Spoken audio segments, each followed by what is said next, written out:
I absolutely love this time of year. It is my favorite time of year. Not only is the weather finally changing, I don't do well with heat. I don't know how y'all feel about that, but I would rather be cold than super hot. So I love when the temperatures finally start dropping and the garden is super hyper producing and there's a slight chill in the air, and it just makes me excited because I know not only are the leaves changing all the colors, but this is the month of my anniversary. And we got married in October deliberately because it was both of our favorite time of year. And we're decorating because it's Halloween and I love Halloween. I love it. It's my second favorite holiday. If there was more food involved and less candy, it would be my first holiday, my favorite holiday. But as we're getting ready to decorate this year, we've been married 20 years. That's a hell of a thing. As we're decorating for Halloween, I'm looking around our decor and it's a little mismatched. I have to acknowledge that. Like there's some things from our very first year of marriage and they're awesome and they're cute and they have really cool memories, but they kind of clash with the stuff that we bought last year. Frankly, the decorations are getting way more sophisticated and way cooler and realistic. And the little handcrafted pumpkin with the metal leaf like attached to the top so it kind of moved. Yeah, outdated, like crazy outdated. But it's mine and I liked it. Sorta. It kind of works. But then I look at the stuff from every single year we get a little bit new. Hey Diane, welcome. Nice to see you. But as I look around, I'm thinking, either I need to either need to get rid of some of the old stuff or just stop buying the new because it really is starting to look disconnected, disjointed. And if somebody were to come into my home, they would think that 20 different people were involved in decorating because it's really that disparate of a look. You know, the old homemade stuff, the new lit stuff, all that cool. Yeah, it's kind of looking funky. And even though it means a lot to me, it doesn't necessarily go together. Does that make sense? Guess what? That's what's going on with your brand. I will almost guarantee you that what you have collected over the years looks different than if you had actually created it over the years. So the difference is if you started your business, let's say 10 years ago, 6 years ago, you got a logo that mostly still works. You got a business card. You probably have an email signature, maybe a newsletter, probably a web banner or two. And then as the years progress, social media becomes a bigger thing. You've now got, of course you have a Facebook banner, right? And then you'll have a business page on Facebook and maybe that banner too. And then you're going to have some social posts and then, oh my gosh, somebody told you needed to be on Instagram. So now you've got some posts on Instagram and a different, the little different memes. Probably have a LinkedIn. What about your YouTube channel? Oh my gosh, that probably needs a banner. That needs some icons. Are you kind of understanding this pattern? As business owners, as entrepreneurs, we have a tendency to create and design different pieces in our visible marketing, right? This is just the visual part of your brand I'm talking about now. And we create it as we need it and as our funds allow us to. The problem is that it doesn't always look like it all came from us because you're not the same person you were 6 years ago. Your tastes have changed. Your brand has probably grown up a little bit. You have evolved. Your ideal client is probably not quite the same as it was 6 years ago when you started your business. Is that sounding familiar? You know your stuff. You know you do. And every little piece of your marketing, every little single piece of your visual brand has a special place in your heart. It's one of those things that you worked on for hours or you paid so much money to create. But if you put it all out on the table, it doesn't look like it all came from you. And it doesn't all look like it's going out to the same specific ideal client. Not only that, but I'm guessing your messaging has been outdated. Because every single time you speak about your business, it grows a little. It's a little different. Even if you keep the same message for a year, you will find that you need to update that message. Not only based on what you offer and how you offer it, but on what your ideal client actually needs, right? So even if you lay out everything on the table and you're like, yeah, actually, Amber, I think you're wrong. I think all of this looks pretty good. Does it read the same? Does it sound the same? Does it sound clear and cohesive?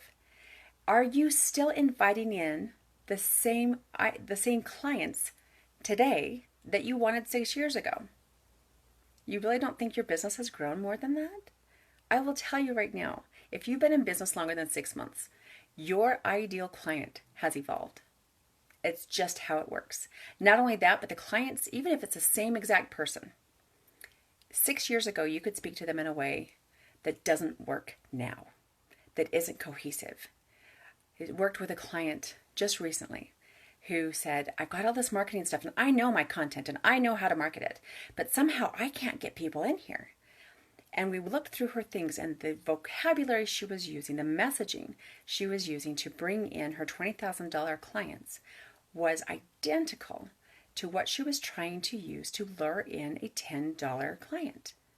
Like it was a membership site or something like that, 10 and 20 bucks a month, right? The message is different. The client is different. And if you want to, hello Diane, thank you. If you think that by using the exact same wording, you're being consistent, you are mistaken. You're being monotone. There's a difference between being monotone and consistent. And if you want to bring in your $20,000 clients, you better use different messaging than if you want a $100 client. They don't respond the same. You don't get to use the same vocabulary. You can still message, but you've got to be super clear about what you are offering and how you are offering it and how you are delivering it and who you want to respond to it. So take a look at your brand. Is it as disconnected as my poor Halloween decor? Does it look like this was from 1980, this was from 90, this was from 2000, this is from 2010? Does it still look dated? Does it sound, does it feel disconnected? Here's the thing. There are so many people out there. The way that business works, and I have to have my notes so that I keep track of what I'm saying to you. The way business works now and the way we are all so connected, people demand more. There's no way you just get to show up, sell something, say, I've got this to sell and people are going to buy it. It's not how it works. It did when branding was first started back in the 60s and 70s. It was easy. You showed up and said, I can sell it. They said, awesome, I can buy it. But now people demand more.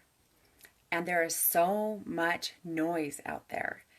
They say that, it used to be 7 times to be top of mind. You need to be seen and heard by your ideal client 7 times to be top of mind when they're ready to buy. Now it's more like 34. The answer is not to post more. The answer is not just to get louder. You must get louder with purpose and you must create momentum. And the only way to do that is to build a cohesive message that actually calls in your specific ideal client. You're really good at what you do and you've got a lot of pieces. You've been doing this for years and you totally understand what it takes to be out there, right? The problem is that it's not cohesive and it's not clear and it hasn't been updated. And you want to be sure that you pull it all together in a way that it delivers your message consistently, in a way that builds momentum, and in a way that builds you brand equity. That's where it helps to have someone on the outside come in and say, there's a hole here, there's a hole here, this doesn't say what you think it says. Have you ever written a paper, maybe back in high school, and you proofread it and proofread it and proofread it and turn it in and there's still 100 different errors?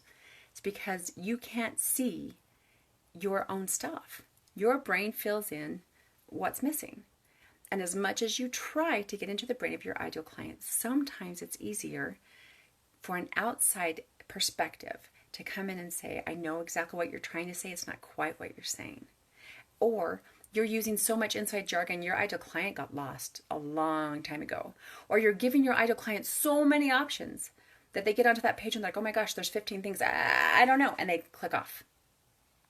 You need somebody to come in and help you identify and help you create a clear and cohesive message that actually reaches and connects with your ideal client and inspires them to take action. So, if you're making all the money you want, awesome, way to go you. But if there's this little voice going, there's got to be more. There should be more. I could be better. There's people around me doing what I do, and they're more successful. What the heck? It's branding. It's always thus. if you would like a little bit of support with that. If you just need someone to come from the outside and help you design a message that clearly delivers your benefits right to your ideal clients and brings them in, I'm happy to help. You can snag a spot on my calendar. It's yourbrandbydesign.com/duet. Takes you right into my calendar. You can find a time that fits your schedule and we will have a conversation. That's it. It's that easy. Like seriously, it is that easy. All you have to do is reach out. All you have to do is acknowledge that there could be more, acknowledge that it could be better, and that if you were to build brand equity, it's not about how often you post. It's the fact that when you get loud with purpose, you will be remembered long after you leave the stage. That's RockStar branding. So I cannot wait to talk to you. I'm excited for you to be on my calendar. Go to yourbrandbydesign.com/duet, D-U-E-T. And absolutely, Diane, a confused mind says no. Your brain is there to keep you safe, right? And if it feels confused, it feels threatened. So it shuts down. So none of that. Let's make sure that your brand looks as amazing as you are. Make sure that you look as fabulous online as you are in person. So let's have a duet. And until I get a chance to speak to you in person, rock on.